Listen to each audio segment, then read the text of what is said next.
मेरे प्यारे हमवतनों, नमस्कार। हम देख रहे हैं कि किस तरह से मुल्क पूरी ताकत के साथ कोविड-19 के खिलाफ लड़ रहा है।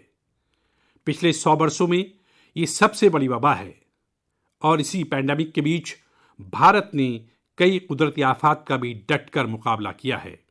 इस दौरान साइक्लोन अम्फान आया, साइक्लोन निसर्ग आया, कई रियासतों में सैलाब आया, छोटे बड़े कई जल्जले आए, तूदे खिसकने के वाकयात पेश आए। अभी अभी पिछले 10 दिनों में ही मुल्क ने फिर 2 बड़े साइक्लोन्स का सामना किया। मगरबी साहिल पर साइक्लोन ताउते और मशरकी कोस्ट पर साइक्लोन यास। इन दोनों गिरदावी तूफानों ने कई रियासतों को मुतासिर किया है।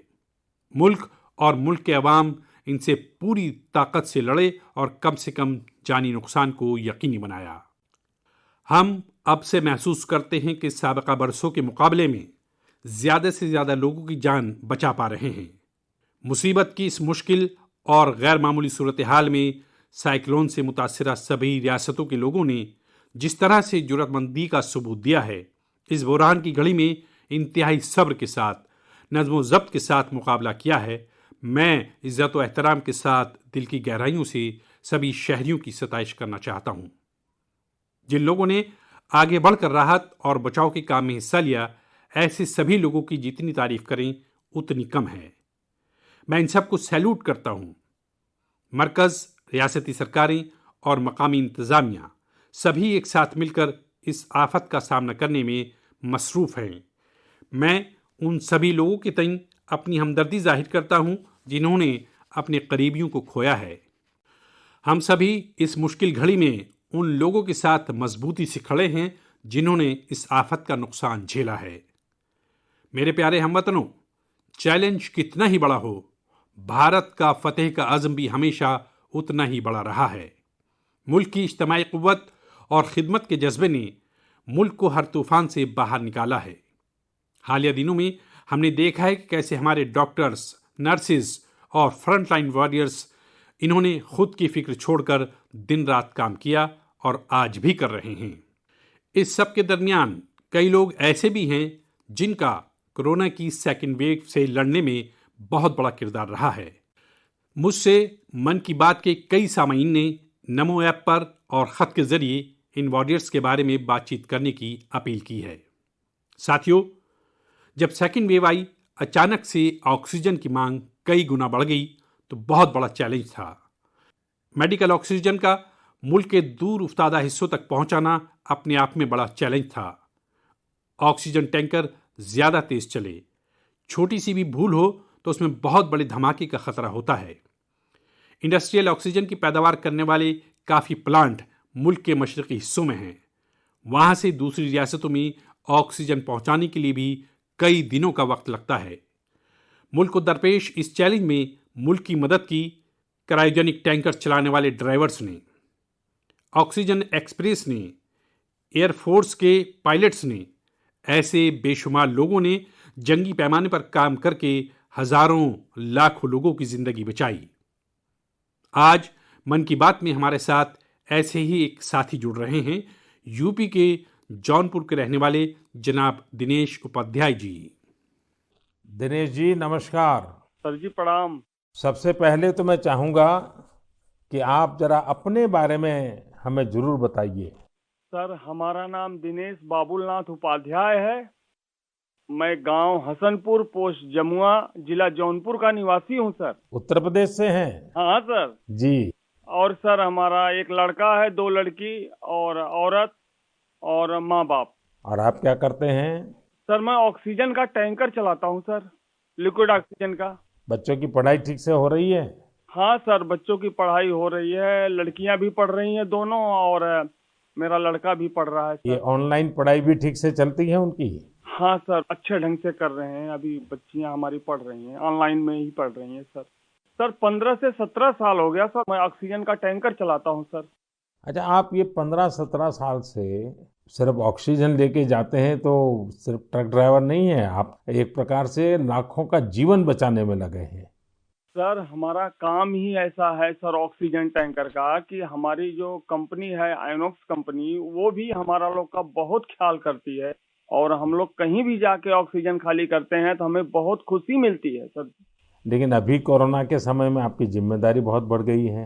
हाँ सर, बहुत बढ़ गई है। जब आप अपने ट्रक की ड्राइविंग सीट पर होते हैं तो आपके मन में क्या भाव होता है? पहले की तुलना में क्या अलग अनुभव? काफी दबाव भी रहता होगा, मानसिक तनाव रहता होगा, परिवार की चिंता, कोरोना का माहौल, लोगों की तरफ से दबाव, मांगे, क्या कुछ होता होगा?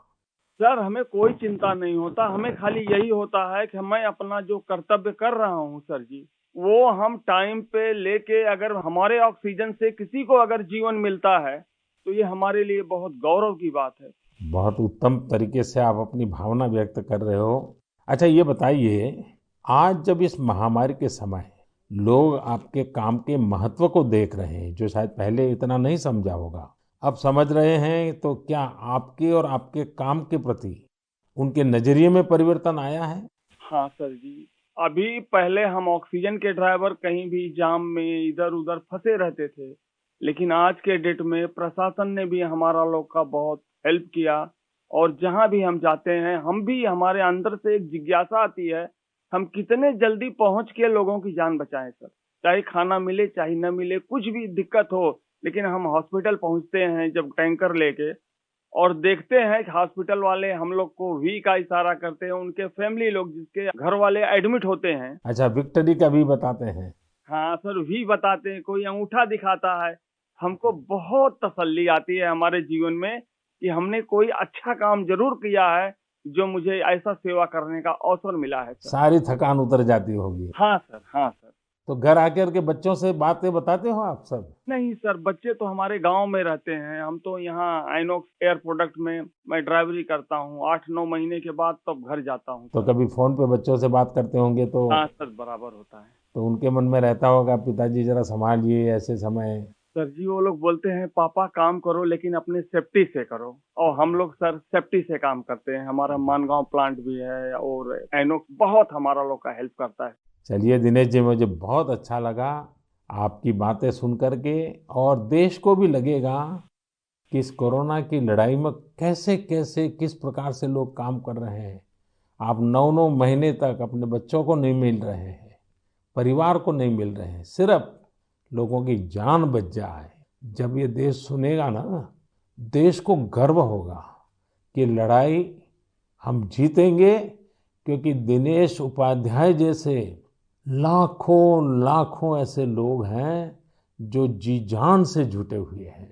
सर जी, हम लोग कोरोना को किसी ना किसी दिन जरूर हराएंगे सर जी। चलिए दिनेश जी, आपकी ये भावना, यही तो देश की ताकत है। बहुत बहुत धन्यवाद दिनेश जी, और आपके बच्चों को मेरे आशीर्वाद कहिएगा।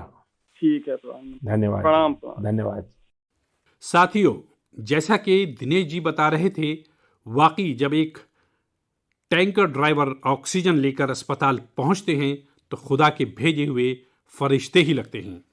हम समझ सकते हैं कि ये काम कितनी जिम्मेदारी का होता है और इसमें कितना जहनी दबाव भी होता है। साथियों, चैलेंज के इस वक्त में ऑक्सीजन के ट्रांसपोर्टेशन को आसान करने के लिए भारतीय रेल भी आगे आई है। ऑक्सीजन एक्सप्रेस ऑक्सीजन रेल ने सड़क पर चलने वाले ऑक्सीजन टैंकर से कहीं ज़्यादा तेज़ी से, कहीं ज़्यादा मिकदार में ऑक्सीजन मुल्क के कोने कोने में पहुंचाई है। माओ बहनों को यूँ सुनकर फख्र होगा कि एक ऑक्सीजन एक्सप्रेस तो पूरी तरह ख़वातीन ही चला रही हैं। मुल्क की हर खातून को इस बात पर फख्र होगा। इतना ही नहीं, हर हिंदुस्तानी को फख्र होगा। मैंने ऑक्सीजन एक्सप्रेस की एक लोको पायलट शिरीषा गजनी जी को मन की बात में मदऊ किया है। शिरीषा जी नमस्ते। नमस्ते सर, कैसे है सर? मैं बहुत ठीक हूँ शिरीषा जी। मैंने सुना है कि आप तो रेलवे पायलट के रूप में काम कर रही है, और मुझे बताया गया कि आपकी पूरी महिलाओं की टोली ये ऑक्सीजन एक्सप्रेस को चला रही है। शिरीषा जी, आप बहुत ही शानदार काम कर रही हैं। कोरोना काल में आपकी तरह अनेक महिलाओं ने आगे आकर कोरोना से लड़ने में देश को ताकत दी है। आप भी नारी शक्ति का एक बहुत बड़ा उदाहरण है। लेकिन देश जानना चाहेगा, मैं जानना चाहता हूँ कि आपको ये मोटिवेशन कहाँ से मिलता है? सर मुझको मोटिवेशन मेरा फादर मदर भी है सर। मेरा फादर गवर्नमेंट एम्प्लॉय है sir. Actually I am having 2 elder sisters. We are 3 members, ladies only, but my father giving very encourage to work. My first sister doing government job in bank work, and I am settled in railway. My parents only encouraging me. अच्छा शिरीषा जी, आपने सामान्य दिनों में भी railway को अपनी सेवाएं दी हैं, ट्रेन को स्वाभाविक चला है, लेकिन जब ये एक तरफ ऑक्सीजन की इतनी मांग और जब आप ऑक्सीजन को लेके जा रही है तो थोड़ा जिम्मेदारी भरा काम होगा, थोड़ी और जिम्मेवारी होगी। सामान्य गुड्स को ले जाना अलग बात है, ऑक्सीजन तो बहुत ही डेलिकेट भी होती है चीजें, तो क्या अनुभव आता था? मैं हैप्पीली फील किया ये काम करने के लिए। ऑक्सीजन स्पेशल देने के टाइम में सभी देखिए, सेफ्टी का wise, formation wise any leakage है। नेक्स्ट, इंडियन रेलवे भी सपोर्टिव है सर। ये ऑक्सीजन चलाने के लिए मुझको ग्रीन पाथ दिया, ये गाड़ी चलाने के लिए 125 किलोमीटर 1.5 आवर में रीच हो गया। इतना रेलवे भी रेस्पॉन्सिबिलिटी ले लिया, मैं भी रेस्पॉन्सिबिलिटी है सर। वाह, चलिए शिरसा जी, मैं आपको बहुत बधाई देता हूं और आपके पिताजी माताजी को विशेष रूप से प्रणाम करता हूं, जिन्होंने तीनों बेटियों को इतनी प्रेरणा दी और उनको इतना आगे बढ़ाया और इस प्रकार का हौसला दिया है। और मैं समझता हूं ऐसे माँ बाप को भी प्रणाम और आप सभी बहनों को भी प्रणाम, जिन्होंने इस प्रकार से देश की सेवा भी की और जज्बा भी दिखाया है। बहुत बहुत धन्यवाद शिरसा जी। धन्यवाद सर, थैंक यू सर। आपका ब्लेसिंग्स चाहिए सर मुझे। बस परमात्मा का आशीर्वाद आप पर बना रहे, आपके माता पिता का आशीर्वाद बना रहे। धन्यवाद जी। धन्यवाद सर। साथियों, हमने अभी शिरीषा जी की बात सुनी। उनके तजर्बे तहरीक भी देते हैं, जज्बाती भी करते हैं। हकीकत में ये लड़ाई इतनी बड़ी है कि इसमें रेलवे की तरह हमारा मुल्क बहरी, बर्री, फ़िज़ाई तीनों रास्तों से काम कर रहा है। एक तरफ खाली टैंकर्स को एयरफोर्स के तैयारों के जरिए ऑक्सीजन प्लांट्स तक पहुंचाने का काम हो रहा है, दूसरी तरफ नए ऑक्सीजन प्लांट्स बनाने का काम भी पूरा किया जा रहा है। साथ ही बैरून ममालिक से ऑक्सीजन, ऑक्सीजन कंसंट्रेटर और ऑक्सीजन टैंकर्स भी मुल्क में लाए जा रहे हैं। इसलिए इसमें नेवी भी लगी, एयरफोर्स भी लगी, आर्मी भी लगी और DRDO जैसे हमारे इदारे भी मसरूफ़ अमल हैं। हमारे कितने ही साइंसदां, इंडस्ट्री के एक्सपर्ट्स और टेक्नीशियंस भी जंगी पैमाने पर काम कर रहे हैं। इन सब के काम को जानने की, समझने की ख्वाहिश सभी अहले वतन के मन में है। इसलिए हमारे साथ हमारी एयरफोर्स के ग्रुप कैप्टन पटनायक जी जुड़ रहे हैं। पटनायक जी, जय हिंद। सर जय हिंद। सर मैं ग्रुप कैप्टन AK पटनायक हूँ, वायुसेना स्टेशन हिंडन से बात कर रहा हूँ। पटनायक जी, कोरोना से लड़ाई के दौरान आप बहुत बड़ी जिम्मेवारी संभाल रहे हैं। दुनिया भर में जाकर के टैंकर लाना, टैंकर यहाँ पहुँचाना। मैं जानना चाहूँगा कि एक फौजी के नाते एक अलग प्रकार का काम आपने किया है। मरने मारने के लिए दौड़ना होता है, आज आप जिंदगी बचाने के लिए दौड़ रहे हैं। कैसा अनुभव हो रहा है? सर, इस संकट के समय में हमारे देशवासियों को मदद कर सकते हैं, ये हमारे लिए बहुत ही सौभाग्य का काम है सर। और ये जो भी हमें मिशंस मिले हैं, हम बखूबी से उसको निभा रहे हैं। हमारी ट्रेनिंग और सपोर्ट सर्विसेज जो हैं हमारी पूरी मदद कर रहे हैं।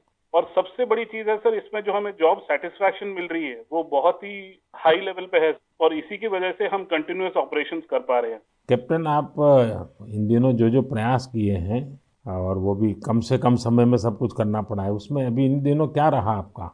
सर, पिछले 1 महीने से हम कंटिन्यूअसली ऑक्सीजन टैंकर्स और liquid oxygen containers domestic destination और इंटरनेशनल डेस्टिनेशन दोनों से उठा रहे हैं सर। करीब 1600 सॉर्टी से ज्यादा एयरफोर्स कर चुकी है और 3000 से ज्यादा घंटे हम उड़ चुके हैं। करीब 160 इंटरनेशनल मिशन कर चुके हैं, जिस वजह से हम हर जगह से ऑक्सीजन टैंकर्स जो पहले अगर डोमेस्टिक में 2 से 3 दिन लगते थे, हम उसको 2 से 3 घंटे में एक जगह से दूसरी जगह पहुंचा सकते हैं सर। और इंटरनेशनल मिशंस में भी within 24 hour continuous round the clock operations करके पूरी एयरफोर्स इसमें लगी हुई है कि जितनी जल्दी हो सके हम जितने ज्यादा टैंकर ला सकें और देश की मदद कर सकें सर। कैप्टन, आपको इंटरनेशनल में अभी कहाँ कहाँ दौड़ भागना पड़ा? सर, शॉर्ट नोटिस पे हमें सिंगापुर, दुबई, बेल्जियम, जर्मनी और UK, ये सब जगह पे different fleets of the Indian air force sir, IL-76, C-17 और बाकी सारे विमान गए थे, C-130। जो बहुत ही शॉर्ट नोटिस पे ये मिशन प्लान करके हमारी ट्रेनिंग और जोश की वजह से हम टाइमली इन मिशन को कंप्लीट कर पाए सर। देखिए, इस बार देश गर्व अनुभव करता है कि जल हो, थल हो, नभ हो, हमारे सारे जवान इस कोरोना के खिलाफ लड़ाई में लगे हैं और कैप्टन आपने भी बहुत बड़ी जिम्मेवारी निभाई है, तो मैं आपको भी बहुत बधाई देता हूँ। Sir thank you so much sir, हम अपनी पूरी कोशिश में जी जान के साथ लगे हुए हैं और मेरी बेटी भी मेरे साथ है सर, अदिति। अरे वाह! नमस्ते मोदी जी। नमस्ते बेटी, नमस्ते। अदिति, आप कितने साल की हैं? मैं 12 साल की हूँ और मैं क्लास 8 में पढ़ती हूँ। तो ये पिताजी बाहर जाते हैं, यूनिफॉर्म में रहते हैं। हाँ, तो उनके लिए मुझे बहुत प्राउड लगता है, बहुत गर्व महसूस होता है कि वो इतना सब महत्वपूर्ण काम कर रहे हैं। जो सारे कोरोना पीड़ित लोग हैं उनकी मदद इतनी ज्यादा कर रहे हैं और इतने सारे देशों से ऑक्सीजन टैंकर्स ला रहे हैं, कंटेनर्स ला रहे हैं। लेकिन बेटी तो पापा को बहुत मिस करती है ना? हाँ, मैं बहुत मिस करती हूँ उन्हें। वो आजकल ज्यादा घर पे रह भी नहीं पा रहे हैं क्योंकि इतने सारे इंटरनेशनल फ्लाइट्स में जा रहे हैं और कंटेनर्स और टैंकर्स उनके प्रोडक्शन प्लांट्स तक पहुंचा रहे हैं ताकि जो कोरोना पीड़ित लोग हैं उनको टाइमली ऑक्सीजन मिल सके और उनकी जान बच सके। तो बेटा, ये जो ऑक्सीजन के कारण लोगों की जान बचाने वाला काम तो अब घर घर में लोगों को पता चला है। जब तुम्हारे फ्रेंड सर्कल, तुम्हारे साथी स्टूडेंट जानते होंगे कि तुम्हारे पिताजी ऑक्सीजन की सेवा में लगे हैं, तो तुम्हारे प्रति भी बड़े आदर से देखते होंगे वो लोग। हाँ, मेरे सारे फ्रेंड्स भी बोलते हैं कि तुम्हारे पापा इतना ज्यादा इम्पोर्टेंट काम कर रहे हैं और तुम्हें भी बहुत प्राउड लगता होगा। और तब मुझे इतना ज्यादा गर्व अनुभव होता है। और मेरी जो सारी फैमिली है, मेरे नाना नानी दादी सब लोग भी मेरे पापा के लिए बहुत प्राउड है। मेरी मम्मी और वो लोग भी डॉक्टर्स हैं, वो लोग भी दिन रात काम कर रहे हैं। और सारी आर्म फोर्सेस, मेरे पापा के सारे स्क्वाड्रन के अंकल्स और सारी जो फोर्सेस हैं, सब लोग, सारी सेना बहुत काम कर रही है। और मुझे यकीन है कि सबकी कोशिशों के साथ हम लोग कोरोना से ये लड़ाई जरूर जीतेंगे। हमारे यहाँ कहते हैं कि बेटी जब बोलती है ना, तो उसके शब्दों में सरस्वती विराजमान होती है। और जब अदिति बोल रही है कि हम जरूर जीतेंगे, तो एक प्रकार से ये ईश्वर की वाणी बन जाती है। अच्छा अदिति, अभी तो ऑनलाइन पढ़ती होगी? हाँ, अभी तो हमारे सारे ऑनलाइन क्लासेस चल रहे हैं और अभी हम लोग घर पे भी सारे फुल प्रिकॉशंस ले रहे हैं। और कहीं अगर बाहर जाना है तो फिर डबल मास्क पहन के और सब कुछ सारे प्रिकॉशंस और पर्सनल हाइजीन मेंटेन कर रहे हैं, सब चीज़ों का ध्यान रख रहे हैं। अच्छा बेटा, तुम्हारी क्या हॉबीज है, क्या पसंद है? मेरी हॉबीज हैं कि मैं स्विमिंग और बास्केटबॉल करती हूँ, पर अभी तो वो थोड़ा बंद हो गया है। और इस लॉकडाउन और कोरोना वायरस के दौरान मैंने बेकिंग और कुकिंग का बहुत ज़्यादा मुझे शौक है। और मैं अभी सारे बेकिंग और कुकिंग करके, जब पापा इतना सारा काम करके आते हैं तो मैं उनके लिए कुकीज़ और केक बनाती हूँ। वाह वाह वाह! चलिए बेटा, बहुत दिनों के बाद तुम्हें पापा के साथ समय बिताने का मौका मिला है, बहुत अच्छा लगा।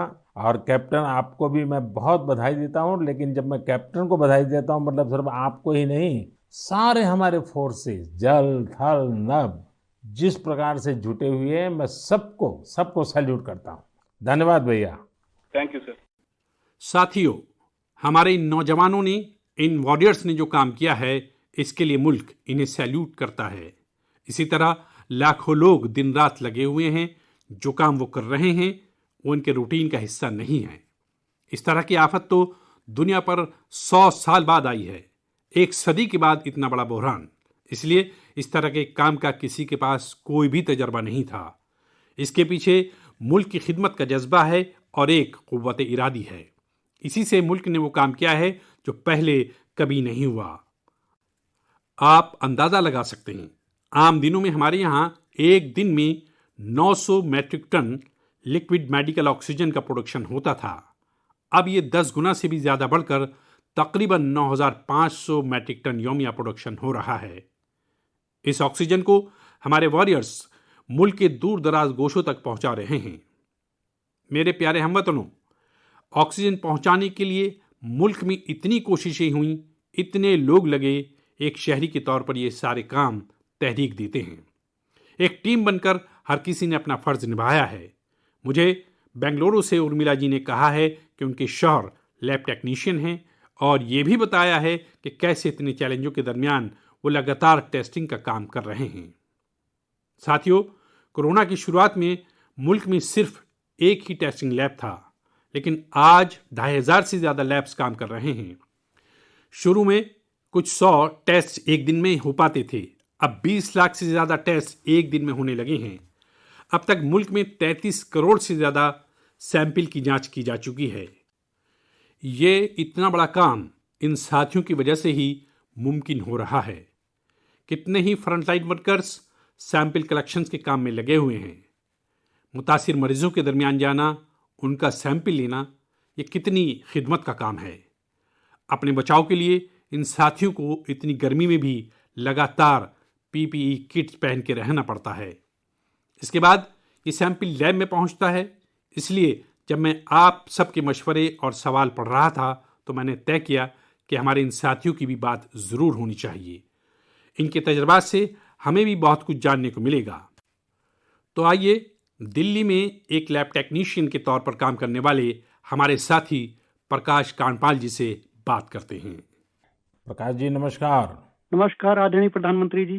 प्रकाश जी, सबसे पहले तो आप मन की बात के हमारे सभी श्रोताओं को अपने बारे में बताइए।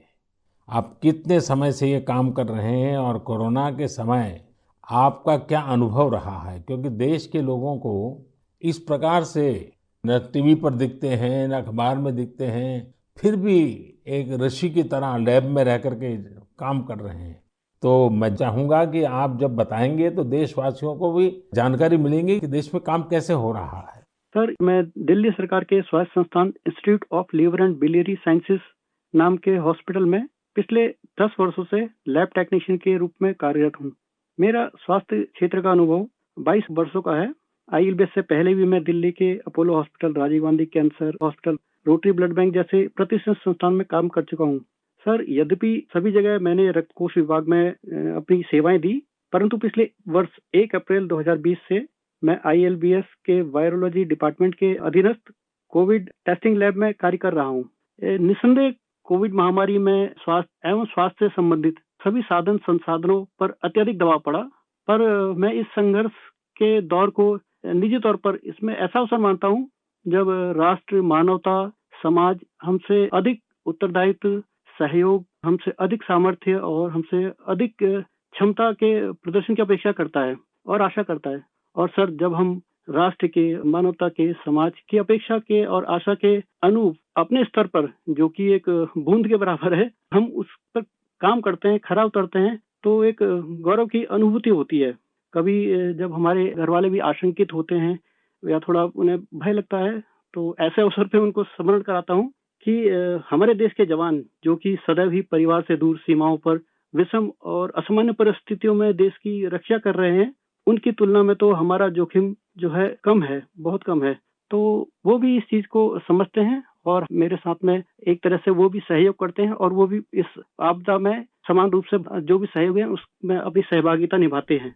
प्रकाश जी, एक तरफ सरकार सबको कह रही है कि दूरी रखो, दूरी रखो, कोरोना में एक दूसरे से दूर रहो, और आपको तो सामने से होकर के कोरोना के जीवाणुओं के बीच में रहना ही पड़ता है, सामने से जाना पड़ता है। तो ये अपने आप में एक जिंदगी को संकट में डालने वाला मामला रहता है, तो परिवार को चिंता होना बहुत स्वाभाविक है।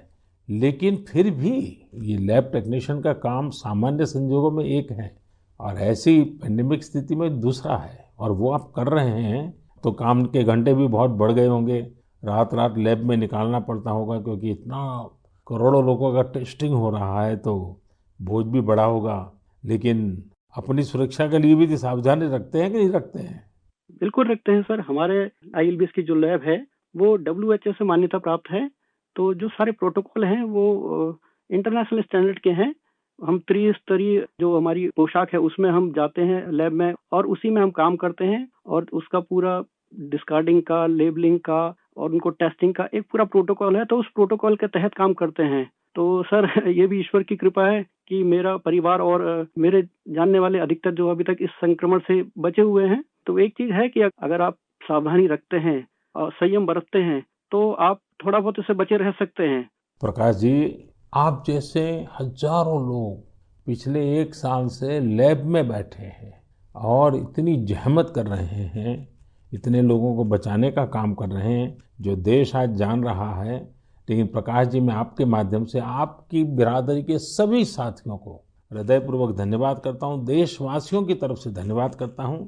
और आप स्वस्थ रहिए, आपका परिवार स्वस्थ रहे, मेरी बहुत शुभकामनाएं हैं। धन्यवाद प्रधानमंत्री जी, मैं आपका बहुत बहुत आभारी हूँ कि आपने मुझे अवसर प्रदान किया। धन्यवाद भैया। साथियों, एक तरह से तो बात मैंने भाई प्रकाश जी से की है, लेकिन उनकी बातों में हजारों लैब टेक्नीशियंस की खिदमत की खुशबू हम तक पहुंच रही है। इन बातों में हजारों लाखों लोगों का खिदमत का जज्बा तो नजर आता ही है, हम सभी को अपनी जिम्मेदारी का एहसास भी होता है। जितनी मेहनत और लगन से भाई प्रकाश जी जैसे हमारे साथी काम कर रहे हैं, उतनी ही ईमानदारी से उनका ताउन कोरोना को हराने में बहुत मदद करेगा। मेरे प्यारे हमवतनों, अभी हम हमारे कोरोना वॉरियर्स की बात कर रहे थे। पिछले 1.5 सालों में हमने इनकी खूब लगन और मेहनत देखी है, लेकिन इस लड़ाई में बहुत बड़ा किरदार मुल्क के कई शोबों के बेशुमार वॉरियर्स का है। आप सोचिए, हमारे मुल्क पर इतनी बड़ी मुश्किल आई, इसका असर मुल्क के हर बंदोबस्त पर पड़ा। ज़राई बंदोबस्त ने खुद को इस हमले से काफ़ी हद तक महफूज रखा। महफूज ही नहीं रखा, बल्कि तरक्की भी की, पेशरफ्त भी की। क्या आपको पता है कि इस वबा में हमारे किसानों ने रिकॉर्ड पैदावार की है? किसानों ने रिकॉर्ड प्रोडक्शन किया, तो इस बार मुल्क ने रिकॉर्ड फसल खरीदी भी की है। इस बार कई जगहों पर तो सरसों के लिए किसानों को MSP से भी ज़्यादा कीमत मिली है। रिकॉर्ड अनाज पैदावार की वजह से ही हमारा मुल्क हर अहले वतन को मदद फराहम कर पा रहा है।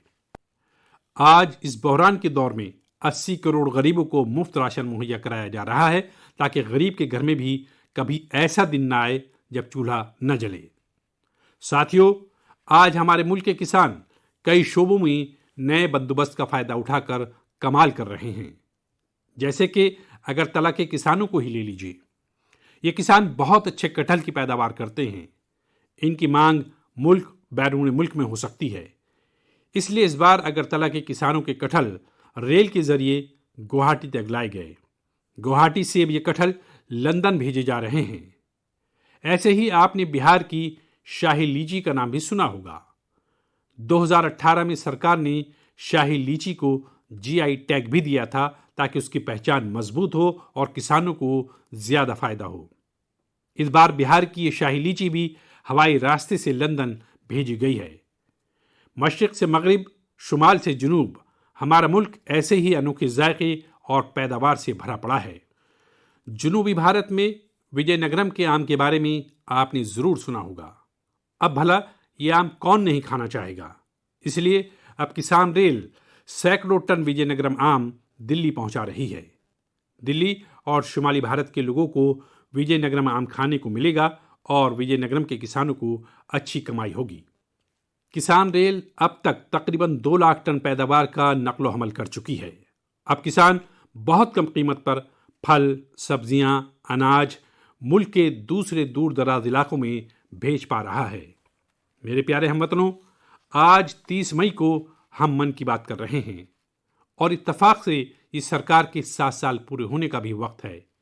इन वर्षों में मुल्क सबका साथ, सबका विकास, सबका विश्वास के उसूल पर चला है। मुल्क की खिदमत में हर पल वक्फ जज्बे से हम सभी ने काम किया है। मुझे कई साथियों ने खत भेजे हैं और कहा है कि मन की बात में 7 साल की हमारे आपके इस मुश्तरका सफ़र पर भी बात करूं। साथियों, इन 7 वर्षों में जो कुछ भी हुसूलियाबी रही है वो मुल्क की रही है, अहले वतन की रही है। कितने ही कौमी फ़ख्र के लम्हात को हमने इन वर्षों में साथ मिलकर महसूस किया है। जब हम ये देखते हैं कि अब भारत दूसरे मुल्कों की सोच और उनके दबाव में नहीं, अपने अज़्म से चलता है, तो हम सबको फ़ख्र होता है। जब हम देखते हैं कि अब भारत अपने खिलाफ साजिश करने वालों को मुंह तोड़ जवाब देता है, तो हमारी खुद एतमादी में मज़ीद इजाफा होता है।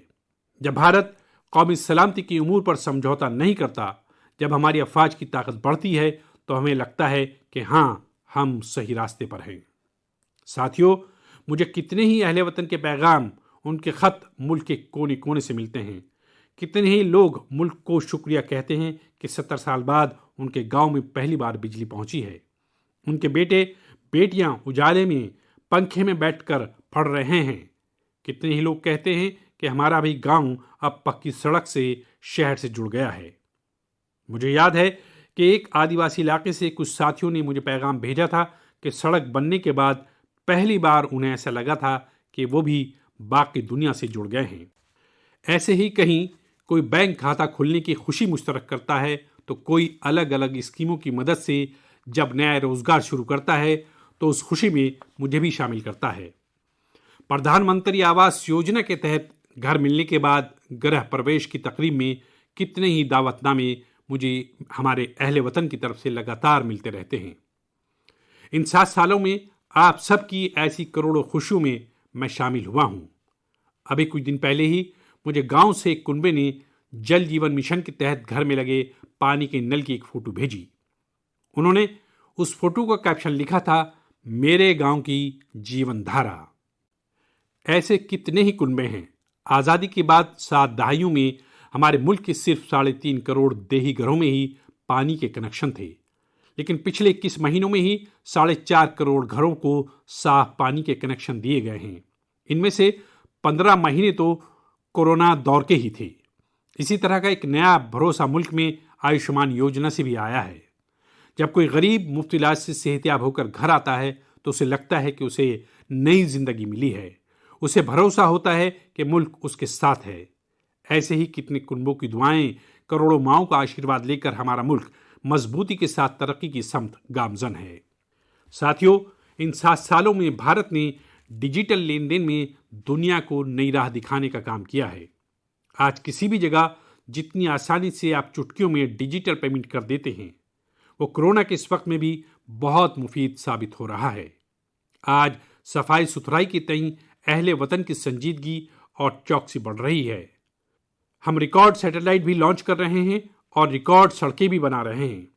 इन 7 वर्षों में ही मुल्क के मुतादिद पुराने तनाज़ात भी पूरे अमन और भाईचारे के साथ हल किए गए हैं। शुमाल मशरिक़ से लेकर कश्मीर तक अमन और तरक्की का नया भरोसा जगा है। साथियों, क्या आपने सोचा है ये सब काम जो दहाइयों में भी नहीं हो सके, इन 7 सालों में कैसे हुए? ये सब इसीलिए मुमकिन हुआ क्योंकि इन 7 सालों में हमने सरकार और आवाम से ज़्यादा एक मुल्क की शक्ल में काम किया, एक टीम की शक्ल में काम किया, टीम इंडिया की शक्ल में काम किया। हर शहरी ने मुल्क को आगे बढ़ाने में कुछ कुछ कदम आगे बढ़ाने की कोशिश की है। हाँ, जहाँ कामयाबियाँ होती हैं वहीं आजमाइशें भी होती हैं। इन 7 सालों में हमने साथ मिलकर ही कई मुश्किल इम्तहानात भी दिए हैं और हर बार हम सभी मजबूत होकर निकले हैं। कोरोना की वबा की शक्ल में इतनी बड़ी आजमाइश तो लगातार चल रही है। ये तो एक ऐसा बहरान है जिसने पूरी दुनिया को परेशान किया है। कितने ही लोगों ने अपनों को खोया है। बड़े बड़े मुल्क भी इसकी तबाही से बच नहीं सके हैं। इस आलमी वबा के दरमियान भारत खिदमत और ताउन के अज़्म के साथ आगे बढ़ रहा है। हमने पहली वेव में भी पूरे हौसले के साथ लड़ाई लड़ी थी। इस बार भी वायरस के खिलाफ जारी लड़ाई में भारत फतेहयाब होगा।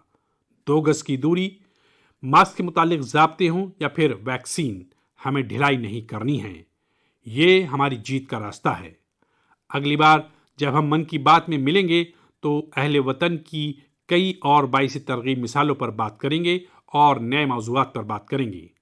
आप अपने मशवरे मुझे ऐसे ही भेजते रहिए। आप सभी सेहतमंद रहिए, मुल्क को इसी तरह आगे बढ़ाते रहिए। बहुत बहुत शुक्रिया।